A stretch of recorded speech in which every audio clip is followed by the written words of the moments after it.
Hi everyone, my name is Carly Wisenhunt and my investigative object is river cubes. These river cubes were created in 2004 by Pittsburgh artist Bob Johnson. Johnson's art mainly focuses on human ecology, which is the study of the relationship between humans and their environment.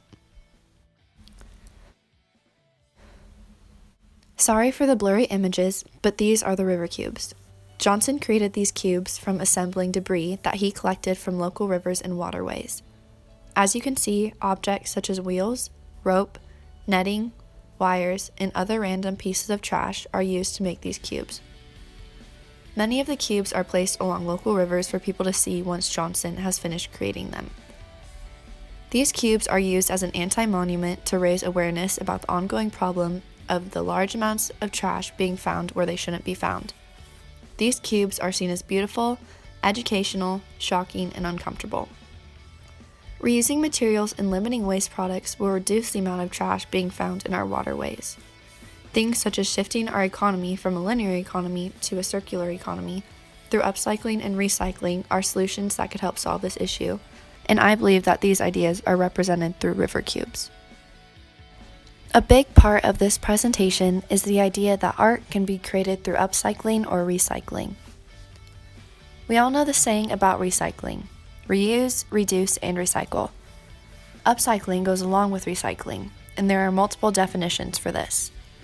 One of them is reusing or recycling old material and recreating something different out of it. And another one is the practice of converting waste or used objects into higher quality objects. Upcycling is more common in developing countries due to limited resources, but it's becoming much more popular in developed countries. For example, the number of product upcycling in the United States increased by more than 400% in 2011. Some products include refashioned clothes, jewelry, furniture, costumes, and artwork. Something that I have seen get popular are redesigning shorts or jeans found at local thrift shops and painting designs on the pockets. Vendors at my local farmer's market sell handbags made out of old cowboy boots, earrings made out of bullets, and rings made out of old silver utensils.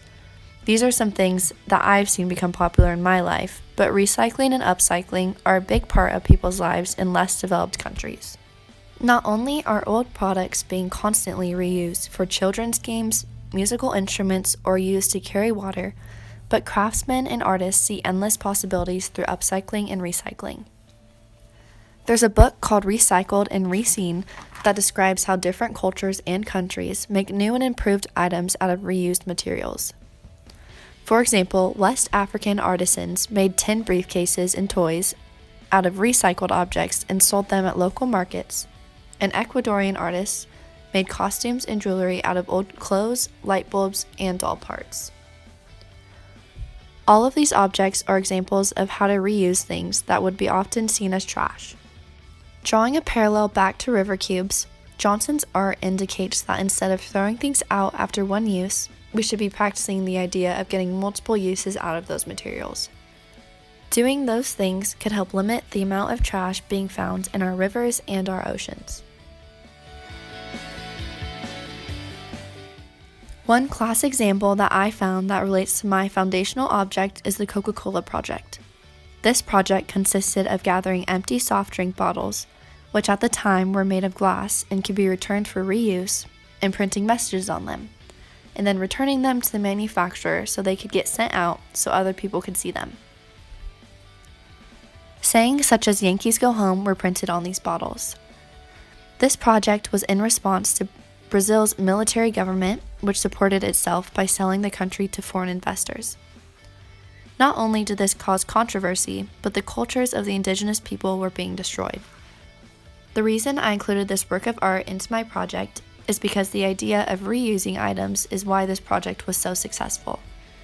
Since the bottles were constantly being reused, different people saw them each time. It got the message across very effectively, similar to how Bob Johnson got his point across by putting the finished river cubes along the river for people to see. Another class example that I found that relates to my project is the liberation of Aunt Jemima. This is an assemblage piece that is made out of an old Aunt Jemima knick-knack.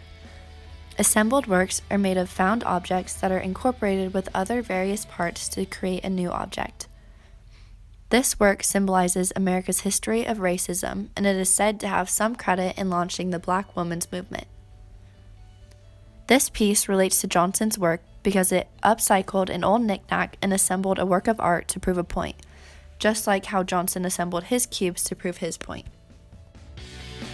In conclusion, Bob Johnson's river cubes are eye-opening pieces that bring awareness about how much trash is in our waterways. Through the assemblage of these cubes, Johnson expresses the idea that we need a change in order to limit the amount of trash found in our waterways. Things such as recycling and upcycling are ways to make this happen. Recycling and upcycling are methods often found in art, and it is an effective way to get a strong message across to its viewers.